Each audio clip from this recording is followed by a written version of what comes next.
Councilor, thanks for making time for us today. We appreciate it. Wanted to talk to you briefly about District 17, which you represent, which this past year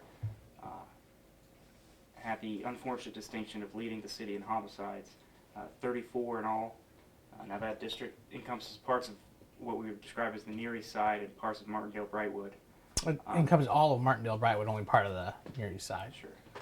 Sorry.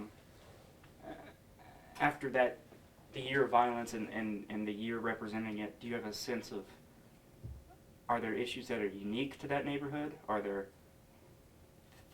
What is the sense and the feeling and the mood?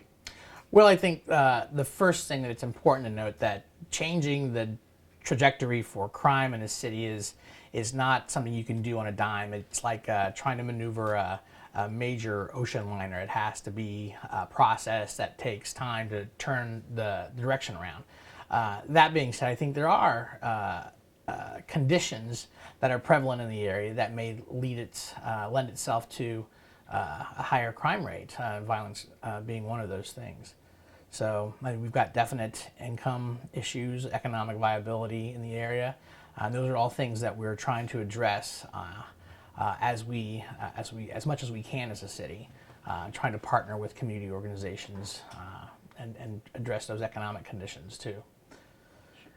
We've done stories in the past with people like Nesco and Near about their efforts to revitalize properties in the area. And certainly blighted properties are an issue. As a city councilor, and this being the first year you've represented this geographic district, previously having been at large, I guess, A, do you have a sense of, are there people within the community who have stood up and are trying to take responsibility? And then I guess, B, what do you see your role within that framework being? Yeah, absolutely. There have always been people on the Near East Side and in Martindale, Brightwood, the two hotspot areas there for the city, that have been standing up, that have been ready to work with the city. I think our biggest challenge has been, how do we create a system that capitalizes on the efforts of all those community folks who are ready and willing to stand up. I think the city could do a better job of making that relationship more viable and reliable.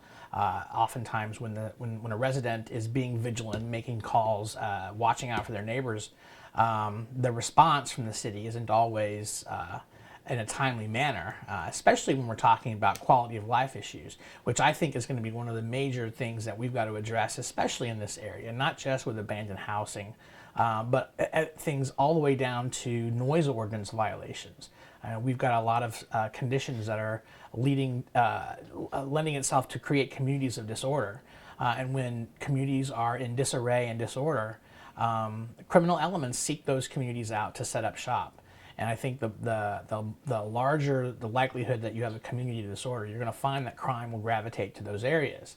And so I've said for as long as I've been on the council that we've got to start focusing more energy on these quality of life issues, not necessarily with our sworn officers.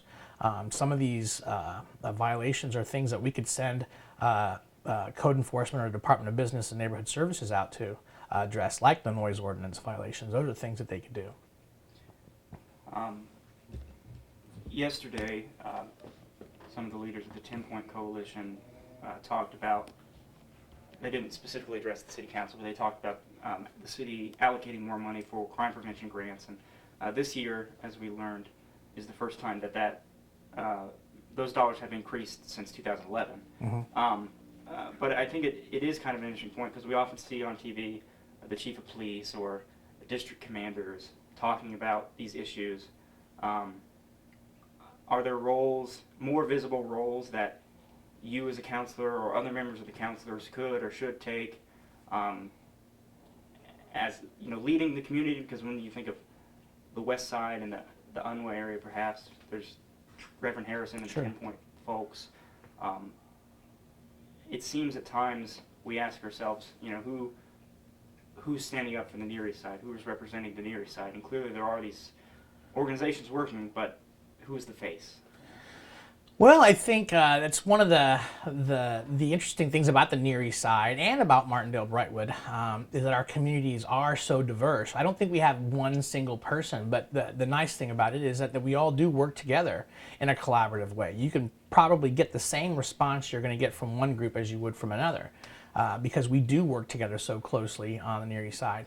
I think the largest issue that we as counselors are going to face is exactly what measurement are we going to use to determine how successful the usage of our crime prevention dollars have been thus far.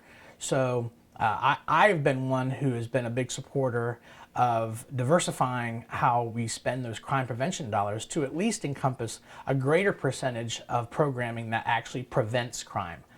Currently, an enormous portion of our crime prevention dollars go to post-crime programming. So recidivism issues, which is very important, dominate those crime prevention programs with a definite deficit going toward actually preventing crime.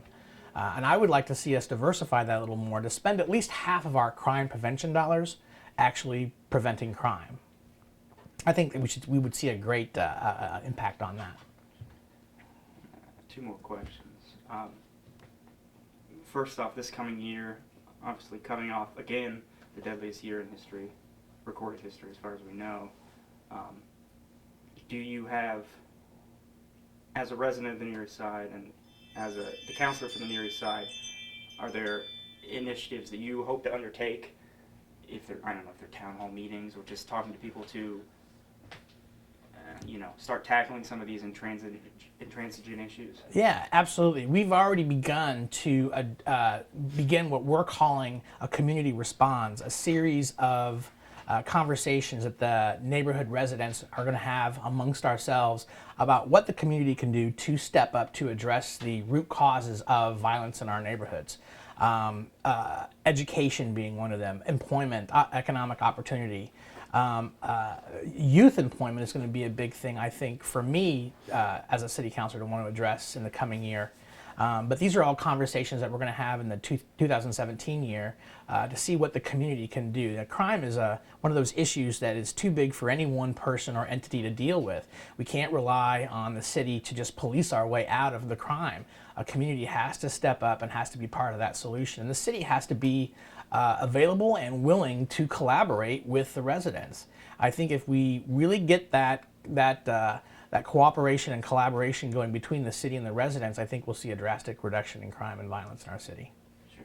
Last question, Councilor. One of your fellow councilors, Councilor Clay, released a statement yesterday criticizing his perceived, what he described as IMPD's, and this is his quote, commitment to remaining lily white. Mm-hmm. Now they've responded and say that they've been historically challenged in finding minority officers, first even to apply and second to apply for the promotions process. Do you think, is it a criticism you share? Is it a valid criticism? Or from where you stand, I just guess, what was your reaction to that statement? I think both sides have valid ground to stand on for the criticism. I think it's very challenging for IMPD to find candidates to move up in the ranks, but at the same time, we have a community that, looking at the statistics, is adversely being affected by the violence in our city. I don't think they're mutually exclusive positions. I think they can both be true. I think finding our way out of the current situation is going to be very difficult, but I think we can master it, but we've all got to work together on this. But I do think that both of them have valid points there.